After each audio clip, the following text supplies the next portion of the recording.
everybody. You know, there's something so pleasurable about eating nostalgic foods because the memories that you have are embedded in the things we ate as kids, and it can bring us so much joy. It's so true, and what's old is new again because our next guest is here to elevate some of our childhood favorites. So please join me in welcoming Chef Matt Basile, founding partner and creative firestarter of the all-new Alchemy Grills. Oh my goodness, we're so delighted to have you back. So good to see you.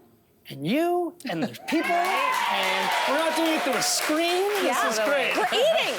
We're eating. I think like everyone, I have such fond memories tied to the foods that I ate when I was little. But what is it about that you love that makes childhood classics so appealing? What is it so appealing to you? Well, nostalgia is everything, whether it's music, food, fashion, movies. Rubik's Cubes, which was wild, by the way. You know, throwbacks. We know that as soon as you see the word throwback, it's meant to be fun. And who doesn't love having fun?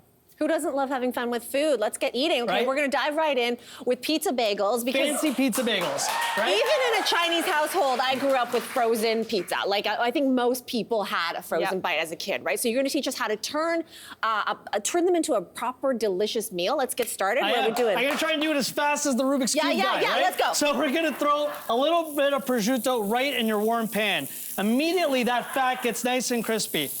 Then you're gonna take your, I'm a little short for this table, mozzarella cheese, throw the cheese right on top of your prosciutto. Okay. It melts, and it's gonna create a nice little bubbly crust. You want it to almost not burn, but get nice and crispy. Okay. Once it's doing that, grab your spoon, a little tomato sauce, throw it right over top of the cheese, okay? That's all on top. Now the bagels. Bagels go in. Use the bagel to scoop everything together. Okay, so your pan's a little smaller. Catch up, lady, come on. Yeah, got it. Okay. Your pan is not hot enough. It's okay. It's all good. So we got bagels here, so I'm using the bagel to scoop everything together, okay? Then, best part, make sure you turn off your burner. Use a plate that's bigger than the pan. I feel like this is gonna go everywhere. Wow! Look at that! I always want to say this, but wait, there's more. Throw a little arugula. Yeah! I got some nice pickled veg for you, some mushrooms, some onions, okay? Lady. Now the best part. How are we doing over here? Wait, we have to turn this thing off first. I'm the Rubik's Cube of pizza flip. bagels. Let's go. All right, so now the best part is It worked. It doesn't I look thought as of you pretty, and I did this, okay? We got a fresh ball of burrata cheese. That's gonna go right in the middle. Grab a fork and a knife. The best part. Flip it. You got.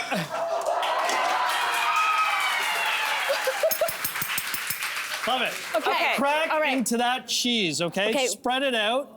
Oh, the Burrata cheese. Yes. Get it going. Just right in there. And that is there. a pizza bagel. Lady, I just feel, sorry, I need to point something out. That lady the whole time had her own set of stuff to do things with, and she was using mine. I spent half an hour building that board for you, lady. Okay, wait, let me just spread the cheese out. Okay, Spread the cheese, crack it open. Crack it open. Love it. Oh my God. I mean, at least mine works, so I don't feel so bad. All right. Okay, we're gonna dig in and give ours a taste.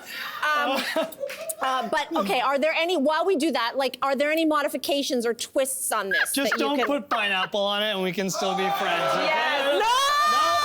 Just don't put pineapple on anything. Our camera guy is booing you right now. Okay. Guys, I can't even get into this. I stand don't by it. have a I will knife. not waver. I don't care how many boos I get. There will be no pineapple on any sort of pizza and/or bagel and/or pizza bagel. I have no knife.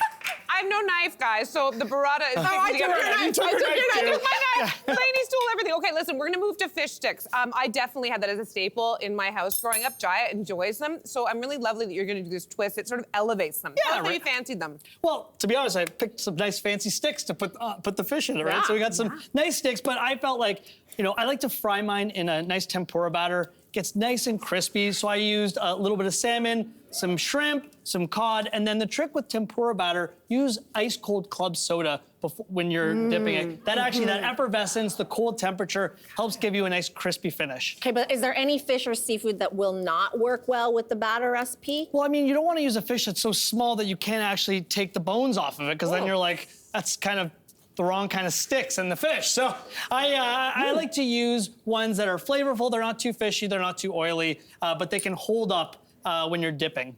What is this? That's a wasabi dip. Oh, So you got a little yeah. bit of ginger, a little bit of wasabi. I'm doing it. I'm going in. Oh, Good thing you're good with wasabi. Imagine you weren't. You're like, oh my God. Oh my God, that's so good. so good. In here. And then we have some tartar sauce, right? So some dill, full fat mayo, chopped pickle, relish, tons of fun. it's always fun when you're here. So a classic, I think, for everyone growing up, like was Lunchables, which is basically just charcuterie, right, for kids. But Yeah. I like the idea of making it yourself because there's often so much waste when it comes to when you buy it from the store. So talk about how you put yours together. So when we were doing catering during COVID, this actually was incredibly popular because you still allowed people to have charcuterie, but it was individualized. So have you ever seen a big grazing table? Looks Yes, great when it's yes. full, Yeah. but when people start picking at it and eating it, there's just massive gaps in the board. This keeps everything super tidy and neat. Not to mention, remember when people used to like double dip the chip? Not a thing anymore, because now you have your own thing. Yeah. And, you know, there You're used to right. be, which is unacceptable, Yeah. the old cough, cough, grab the prosciutto. Can't have that at my party. not in these times. So what's great about this is if you're a vegetarian, you can make little kits that are just for vegetarians. If you're just like, you know what, I'm carb loading, give me all crackers, you can do that too. I like a little mix of everything. Hard cheeses, soft cheeses. There's some bresaola in there, which is a cured beef. You got the salami. There's pepperoni sticks. I counted them too, guys. So Oh, you I got know- our cameraman Yeah, love that. No, he's been eyeing it. I've been here for 2 hours. He's been eyeing those pepperoni sticks. And then some nice pickled vegetables. I love to balance crunchy and salty and savory and the sourness of the veg. Little fig jam in the corner there, you know? Yes, Wanna give it a please. little dip? You know what? You're wonderful, which is why we forgive you for the pineapple thing. But thank you so much, Matt. It's always fun to see you and these wonderful way back recipes. You can find them on our social media channels after the show.